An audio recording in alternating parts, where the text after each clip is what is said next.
امن امان کی اس بگڑتی صورتحال کے باوجود حالیہ کچھ مہینوں میں ہم نے دیکھا ہے کہ پاکستان کی سیکیورٹی فورسز نے افغان سرحد سے ملحقہ علاقوں میں اگر ہم دیکھتے ہیں تو آپریشنز بھی کیے ہیں۔ عسکریت پسندوں کے خلاف کئی کارروائیاں کی گئی ہیں۔ اختر علی شاہ خیبر پختونخوا کی انتظامیہ میں اہم عہدوں پر خدمات سر انجام دے چکے ہیں، اس وقت ہمارے ساتھ موجود ہیں، ان سے اس حوالے سے مزید بات کرتے ہیں۔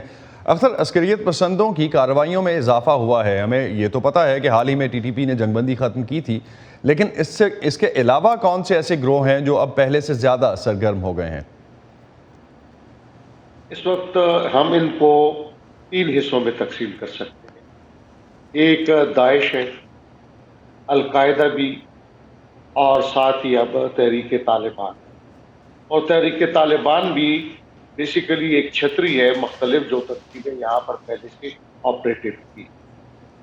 اب دیکھنا یہ ہے کہ یہ کیوں تیز ہوئی ہیں، اور سب سے بنیادی نقطہ تو یہ ہے کہ تحریک طالبان پاکستان، داعش یا القاعدہ، ان کا مرکزی گرینڈ ڈیزائن کیا ہے۔ جب یہ اس بات کو سمجھ لیا جائے تو پھر پتہ چل سکتا ہے کہ ان کے ٹیکٹیکل مووز کیا ہوتے ہیں اور وہ کیا حاصل کر رہے ہیں۔ تو یہ کافی پرانی تنظیمیں ہیں، آپ کو لگتا ہے کہ ابھی تک جو ایڈمنسٹریشن ہے، انتظامیہ ہے، جو اس وقت سیکیورٹی مینیج کرنے کے رسپانسبل ادارے ہیں، انہوں نے ان کے ڈیزائن کو اب تک اسٹڈی نہیں کیا؟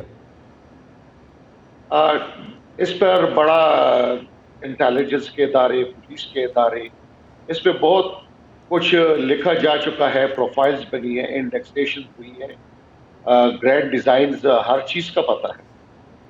لیکن میں یہ کہوں گا کہ افغانستان میں جو تبدیلی آئی تو ایک امید یہ تھی، میں کہوں گا خوش فہمی تھی، کہ وہاں پر تحریک طالبان افغانستان کی جب حکومت آئے گی تو تحریک طالبان پاکستان، جن کو وہاں پر پناہ گاہیں ملی ہوئی تھی، ان پر شاید یہ زمین تنگ ہو جائے گی اور پاکستان میں سیکیورٹی زیادہ بہتر ہو جائے گی۔ لیکن آئی تھنک اب تو اس حوالے سے مختلف ماہرین اس بات پہ متفق ہیں کہ وہ خوش فہمی شاید کافی حد تک دور ہو گئی ہے۔ تو پاکستان کے جو سابق قبائلی اضلاع میں موجود سیکیورٹی فورسز اور ان کی حکمت عملی دہشت گردوں کا مقابلہ کرنے کے لیے رہی ہے، وہ کتنی مؤثر ہے اگر یہ ساری اسٹڈی اس سے پہلے ہو چکی تھی، considering Afghanistan situation as well now? میں یہ کہوں گا کہ اس سے پہلے اگر آپ 2004 کے بعد کی جو صورتحال ہے، شمالی وزیرستان میں دیگر جتنے علاقے ہیں، تو اس وقت تو یہاں پر عملداری حکومت کی ختم ہو، اور وہاں پر حکومت نام کی کوئی چیز ہی نہیں۔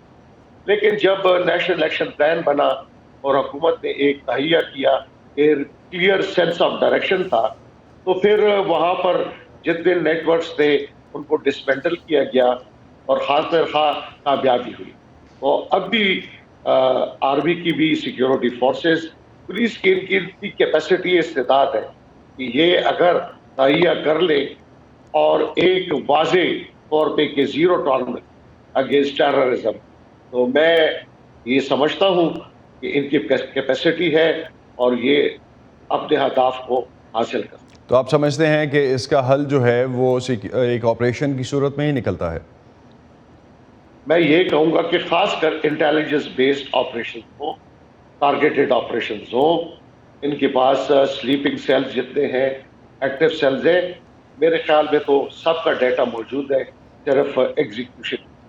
اکثر صاحب، آپ نے جس طرح سے بات کی اس سے پہلے کہ پاکستان کو افغانستان سے ایک جو امید تھی، خوش فہمی تھی، جو بھی تھا، لیکن اس کے بعد افغان طالبان سے اب اپیرنٹلی تو امیدیں پوری ہوتی نظر نہیں آتی، اور ڈفرینٹ سٹیٹمنٹس ہمیں رہنماؤں کی بھی اس حوالے سے ملتی ہیں۔ ٹی ٹی پی کے کئی رہنما افغانستان میں پناہ لیے ہوئے ہیں، تو آپ کے خیال میں افغان طالبان کیوں ان کے خلاف کچھ نہیں کر پائے؟ صلاحیت کی کمی تھی، کرنا نہیں چاہتے تھے، یا یہ الائز ہیں آپس میں؟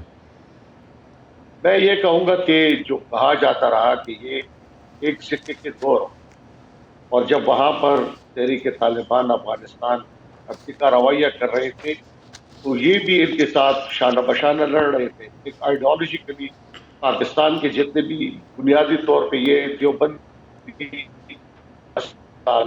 ہیں، انہی مدرسوں میں انہوں نے پڑھا ہے، اکٹھے رہے ہیں، صرف جغرافیائی لحاظ سے علیحدہ علیحدہ ہے، لیکن نظریاتی لحاظ سے یہ ایک ہی۔ تو یہ صرف یہی ایک ہے یا اس کے علاوہ بھی؟ اگر ہم حال ہی میں دیکھیں، اگر ابھی تو کابل میں پاکستان کے سفیر پر حملہ کیا گیا، اسلامک اسٹیٹ خراسان نے اس کی ذمہ داری لی. افغانستان میں جو سرگرمیاں ہیں ان میں کیا Islamic state, T T P اور ان سب جماعتوں کے درمیان آپ سمجھتے ہیں ان تنظیموں کے درمیان کوئی گٹھ جوڑ ہو سکتا ہے؟ یہ کسی وقت بھی ہو سکتا ہے، لیکن جہاں تک داعش کا تعلق ہے تو وہ اس وقت ایک ٹرانس نیشنل میں کہوں گا تنظیم جس کی پوری دنیا میں وہ ایک اسلامی خلافت کو قائم کرنا چاہتی ہے. تو داعش اور ٹی ٹی پی کا کوئی گٹھ جوڑ نہیں ہے فی الحال مجھے نہیں نظر آ رہا. بہت شکریہ، بہت شکریہ. اب اس وقت جو سچویشن تھی افغانستان میں کے تناظر میں اور پاکستان میں جو اس وقت سچویشن بن رہی ہے اس حوالے سے ہم بات کر رہے تھے کہ اس وقت خیبر پختونخوا جو ہے وہاں پہ سیکیورٹی کے خدشات جو بڑے ہیں اور خاص طور پہ اس وقت کنسرنز جو ہیں ان کو ایڈریس کرنے کے لیے کوششیں ہو رہی ہیں. اس کے بعد کیا ڈیولپمنٹس ہو سکتی ہیں اس پہ ہم انالیسس لے رہے تھے سید اختر علی شاہ سے. اور اب بات کرتے ہیں